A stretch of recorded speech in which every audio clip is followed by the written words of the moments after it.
Shalom, Assalamualaikum warahmatullahi wabarakatuh. Perkenalkan, nama saya Tasya Tiara Mei Filamia dengan NIM 2214201177, kelas A5 semester 3 Universitas Pembangunan Indonesia Manado, dengan mata kuliah Keperawatan Dewasa Sistem Kardiovaskular, Respiratori dan Hematologi, dan dosen pengampu Dr. Wiwit C. Haryanto, SKep, Nurse MMR, dengan judul Anatomi Fisiologi Hematologi. Pengertian hematologi. Hematologi adalah cabang ilmu kesehatan yang mempelajari darah, organ pembentuk darah dan penyakitnya. Hematologi berasal dari bahasa Yunani haima, yang artinya darah. Fungsi utamanya adalah mengangkut oksigen yang diperlukan oleh sel-sel di seluruh tubuh. Darah juga menyuplai tubuh dengan nutrisi, mengangkut zat-zat sisa metabolisme, dan mengandung berbagai bahan penyusun sistem imun yang bertujuan mempertahankan tubuh dari berbagai penyakit. Tinjauan fisiologi. Sistem hematologi tersusun atas darah dan tempat darah diproduksi, termasuk sumsum tulang dan nodus limfa. Darah adalah organ khusus yang berbeda dengan organ lain karena berbentuk cairan. Cairan darah tersusun atas komponen sel yang tersuspensi dalam plasma darah. Sel darah terbagi menjadi eritrosit, sel darah merah normalnya 5.000 per mm darah, dan leukosit, sel darah putih normalnya 5.000 sampai 10.000 per mm darah. Terdapat sekitar 500 sampai 1.000 eritrosit tiap satu leukosit. Fungsi darah. Yang pertama, pembawa zat makanan dan sistem pencernaan ke seluruh tubuh. Yang kedua, mengangkut oksigen dari paru-paru ke seluruh tubuh. Yang ketiga, mengangkut sisa metabolisme dari seluruh tubuh ke organ-organ ekskresi. Yang keempat, memelihara keseimbangan cairan tubuh. Yang kelima, memelihara suhu tubuh. Plasma darah mengandung protein-protein penting seperti fibrinogen, globulin, albumin, dan impoprotein. Fungsi plasma darah: yang pertama, sebagai pelarut bahan-bahan kimia. Yang kedua, membawa mineral terlarut seperti glukosa, asam amino, vitamin, CO2, dan bahan buangan lain. Yang ketiga, menyebabkan panas. Yang keempat, menjaga keseimbangan antara cairan di dalam sel dan di luar sel. Sel darah. Yang pertama, sel darah merah. Anatominya berbentuk cakram bikonkaf, bersifat elastis, tidak memiliki inti, diameter 8 mm, umur kurang lebih 120 hari.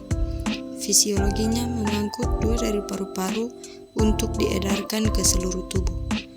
Komponen sel darah merah: membran eritrosit, enzim GGPD, hemoglobin. Yang kedua, sel darah putih atau leukosit. Fungsinya pertahanan tubuh dari serangan mikroorganisme. Macam-macam leukosit. Yang pertama, granular: A. eosinofil, B. basofil, C. neutrofil. Yang kedua, agranular: A. limfosit, B. monosit. Sumsum tulang. Sumsum tulang menempati bagian dalam tulang spons dan bagian tengah rongga tulang panjang. Sumsum merupakan 4% sampai 5% berat badan total, sehingga merupakan yang paling besar dalam tubuh. Sumsum bisa berwarna merah dan kuning. Sumsum merah merupakan tempat produksi sel darah merah aktif dan merupakan organ hematopoietik, penghasil darah utama. Sedang sumsum kuning tersusun terutama oleh lemak dan tidak aktif dalam produksi elemen darah.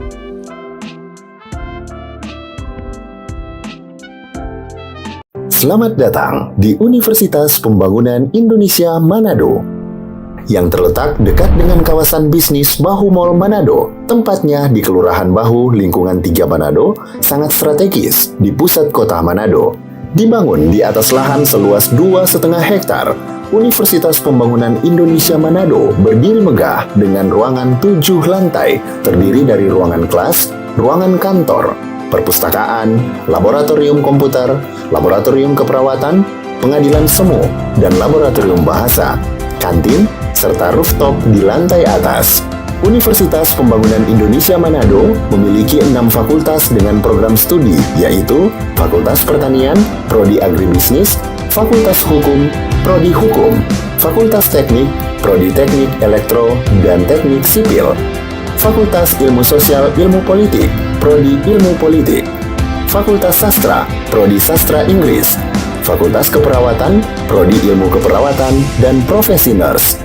Didukung oleh sumber daya manusia yang berkompeten dan tersertifikasi, Universitas Pembangunan Indonesia Manado memiliki dosen dan tenaga kependidikan dengan latar belakang S2 dan S3 lulusan dalam dan luar negeri.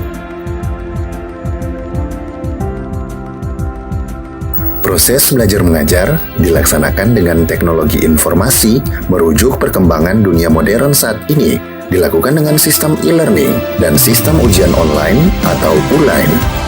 Hasil tracer student Universitas Pembangunan Indonesia Manado dan fakultas menyebutkan lulusan UNPI sudah tersebar di dalam dan luar negeri.